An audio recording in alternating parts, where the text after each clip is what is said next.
that comes up for me and a lot of people that I talk to is, you know, don't we need to be judging? Don't we need to be evaluating? Yeah. How am I ultimately going to function in the world and be my very best? And, you know, it's all about Yeah. performance and, you know, particularly in the business world. So how do I balance this thing of non-judgment and versus judgment and evaluation and improvement and, you know, feedback and all that stuff? So I'd love to hear your thoughts on that. Yeah. So judgment has a lot of relevance for us in our life. We need to know that a red light means stop. And we need to know that there are certain things that are attractive to us, that we do make a decision so that it motivates us and it moves us in direction in life.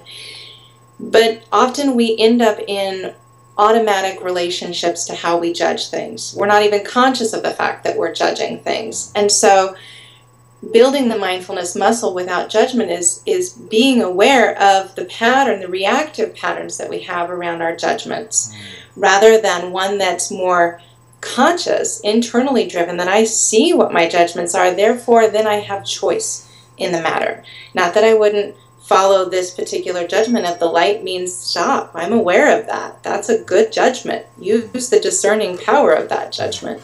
But not to be run by the automatics of our judgments, because our brains do this judging job to kind of let us get on with life. But too much of that leaves us unconscious of what we are actually judging. And then that unconscious judging fuels a lot of dysfunction often and inability to really feel choiceful in one's life. Got it. Got it. That's awesome. So what I'm hearing you say is like the practice brings all of our judgments more into awareness, maybe the habitual ones, maybe the ones that I know that I'm judging, but also the ones that I didn't know that I had judgment around. Like you said, they're habitual ones, and by being more mindful of that and realizing that, I'm empowered ultimately to have more choice in terms of how I live in the world, how I participate, the actions and behaviors and all that. So Yes. okay, got it. Got it. That's awesome. Awesome.